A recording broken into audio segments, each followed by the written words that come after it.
Eu sou o irmão Antônio Gilberto, pastor da Assembleia de Deus no Rio de Janeiro. Desde muito cedo na minha vida cristã, eu dediquei-me à escola dominical.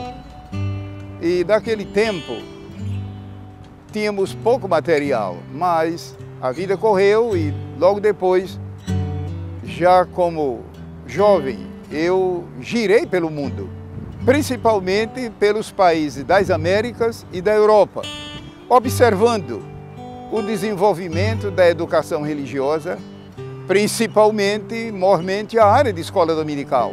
Eu pensava por mim mesmo que aquilo ali fosse apenas um interesse particular meu para evoluir, mas depois verifiquei que era a mão de Deus me conduzindo para obter subsídios para o meu ministério de ensino na Assembleia de Deus no Brasil. Não foi fácil no princípio, devido às limitações. Há cerca de 40 anos atrás, a situação de escola dominical e educação religiosa em geral no Brasil era bem elementar. E Deus, por sua graça, me usou para ser um dos instrumentos nesse sentido. E a Casa Publicadora fundou o CAPED, o curso de preparação de professores da escola dominical. E no último levantamento que fizemos, são cerca de uns 47 mil alunos que já fizeram o curso e que, pela graça de Deus, hoje são instrumentos nas igrejas como superintendentes e dirigentes de escola dominical, e professores, e pastores, e missionários. CPAD, a editora da Escola Dominical. Eu amo a escola dominical.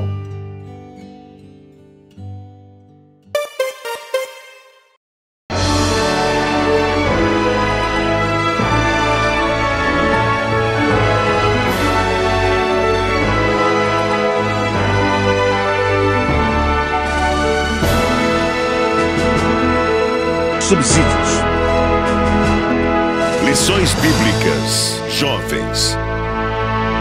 Lição 11. Os discípulos de Jesus e a questão ambiental. A paz do Senhor, prezado professor, prezada professora. Estamos aqui juntos uma vez mais. Agora chegamos para comentar a lição de número 11. Já estamos chegando próximos ao final do trimestre, mas também teremos agora a oportunidade de estudar um tema atualíssimo, os discípulos de Jesus e a questão ambiental. Constantemente, a questão ambiental, os assuntos que envolvem a ecologia, a proteção ao meio ambiente, são destaques na mídia. Nós encontramos, inclusive, muitas organizações não governamentais que batalham pela proteção do meio ambiente. E, inclusive, os estados, o poder público, têm envidado esforços para proteger o meio ambiente. E em relação ao cristianismo, em relação aos cristãos, como se relacionar com o tema ou com a temática do meio ambiente? Uma vez mais, nós reforçamos que encontramos nas Sagradas Escrituras alguns princípios que vão nos nortear para tratarmos desse assunto. Veja bem, o tópico de número 1, ele vai falar sobre a Bíblia e a questão ecológica. Qual que é o ponto basilar da nossa reflexão sobre esse assunto?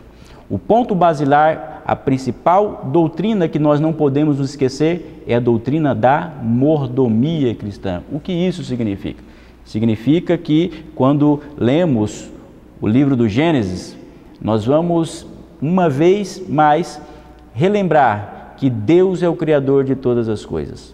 Ele cria o universo, Ele cria o ser humano, Ele cria o próprio meio ambiente. E não somente isso, Deus atribui ao ser humano a responsabilidade. Quando nós lemos lá em Gênesis, capítulo de número 1, e a partir do verso do número 28, está registrado: e Deus os abençoou, quem? Ao primeiro casal.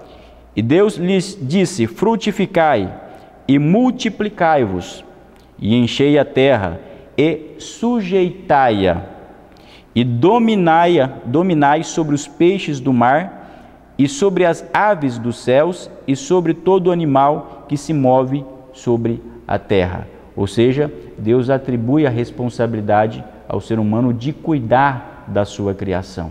Deus é o Criador e o homem recebe a responsabilidade de manter a ordem aqui nessa esfera terrena das coisas que foram criadas por Deus.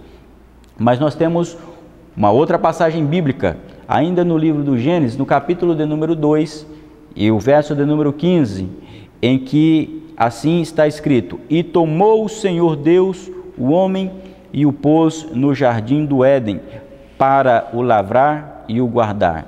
De modo que o homem foi colocado no jardim do Éden para administrar, para cuidar daquele jardim. Que princípio lindo! Isso nos traz uma grande responsabilidade. Ora, se nós recebemos essa responsabilidade como mordomos da parte de Deus, se nós temos então essa incumbência recebida da parte de Deus, então nós temos a responsabilidade também de cuidar dos animais e de todo o meio ambiente. Veja, esse daqui é um aspecto que merece todo o cuidado ao você tratar desse assunto em sala de aula com os jovens, porque há de fato dentro da igreja evangélica, e sem querer generalizar, mas há quem imagine que os cristãos não deveriam nem mesmo se preocupar com a temática ambiental, porque, segundo afirmam, isso não tem nenhuma implicação espiritual e que também Jesus estaria voltando e que nós não deveríamos nos preocupar com essas temáticas. Ora, essa temática, como já afirmamos, ela decorre de uma ordenança divina. Ela decorre exatamente daquilo que nós havíamos afirmado, que fora a incumbência estabelecida da parte do Senhor para o primeiro casal e que nós também, ouvindo e recebendo esse mandamento do Senhor, precisamos colocar em prática. Para isso, para esse relacionamento, nós precisamos estabelecer uma agenda ambiental equilibrada. O que eu chamo aqui na revista, no tópico de número 2, no item 1, de uma agenda ambiental equilibrada? É preciso destacar que, embora existam pessoas que não apoiem a preservação, o cuidado com o meio ambiente, há um outro extremo também que basicamente desenvolve um certo temor, uma reverência à criação. Isso daí é extraído de uma religião chamada de panteísmo. Isso porque, segundo essa perspectiva religiosa, a natureza e todo o meio ambiente, na verdade, teria parte na divindade. Se Deus é todo o universo, segundo essa perspectiva, também o meio ambiente faria parte, tanto os aspectos biológicos, quanto também os próprios animais. Obviamente que aí o cristão precisa ter discernimento bíblico para entender que o relacionamento com o meio ambiente não é um relacionamento de devoção, não, de forma alguma. O relacionamento com o meio ambiente é um relacionamento de proteção, exatamente porque nós precisamos do meio ambiente para podermos ter uma boa qualidade de vida, tanto para nós quanto para os nossos filhos. Este é um ponto que você, professor, que você que lida com os seus alunos, que terá a oportunidade de ministrar esse assunto em sala de aula, que deve sim enfatizar que nós precisamos proteger, mas sem reverenciar a natureza. Há aqui uma citação muito interessante na revista, que inclusive extraída foi do livro A Sedução das Novas Teologias, escrita pelo pastor Silas Daniel, em que ele escreve da seguinte forma: os cristãos devem ter em sua agenda o discurso pró-preservação da natureza, Nada mais lógico. Repito, é bíblico. Porém, não devem fazer desse discurso algo parecido com uma religião, nem ser hipnotizados por qualquer discurso apelativo dos ambientalistas de plantão. Em tudo deve prevalecer o equilíbrio e também a coerência. Isso é um ponto interessantíssimo. Extraia aqui da revista esse trecho e coloque em debate em sala de aula, sempre apontando aos seus alunos a nossa postura de equilíbrio sobre todas as coisas. Se nós tivermos equilíbrio para tratarmos dessa questão do meio ambiente, certamente nós estaremos observando o princípio da mordomia que Deus concedeu ao homem, a responsabilidade que Deus concedeu ao homem. Se nós temos essa responsabilidade, então nós precisamos envidar esforços para proteger o meio ambiente. E como nós fazemos isso atualmente? Através de ações mínimas, com o cuidado com a água, com a redução do consumismo, enfim, com várias atitudes que vão evitar o desperdício e a devastação desnecessária do meio ambiente. Portanto, querido professor, portanto, querida professora, você tem em mãos um tema atual, você tem em mãos um tema relevante, que é, na verdade, a aplicação do princípio da cosmovisão cristã, da mordomia bíblica, aplicada, nesse caso aqui, em relação ao meio ambiente. Em relação a esse assunto, o princípio também da sustentabilidade. O que é a sustentabilidade?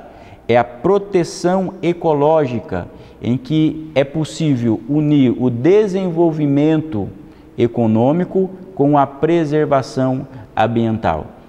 Além de ser um princípio que decorre das Escrituras, o direito ao meio ambiente é um direito de todos dentro da atualidade e que, inclusive, tem proteção assegurada na Constituição Federal do Brasil. E o cristão, como alguém que observa as leis do Estado, também não pode se esquecer de observar esse princípio legal de proteção ao meio ambiente. Portanto, você tem condições, a partir do conteúdo que está disposto aqui nesta revista e também juntamente com outras fontes literárias que você pode pesquisar para complementar ainda mais a sua aula.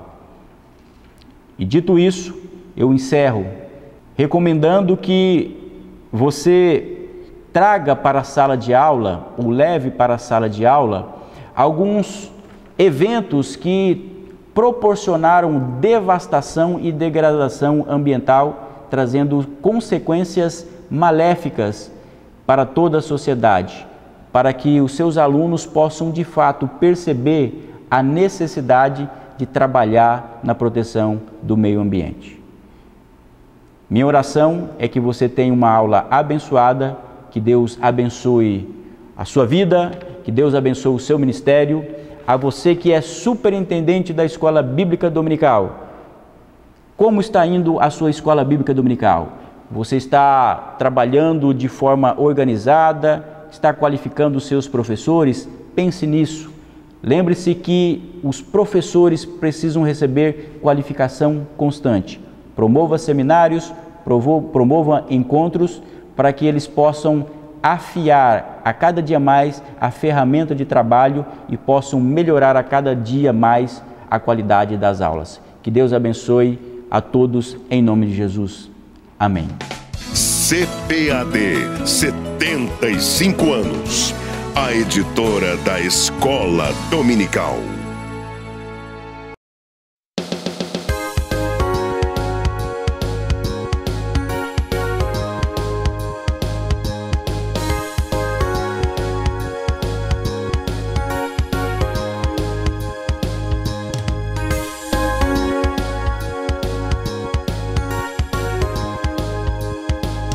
Uma história brilhante.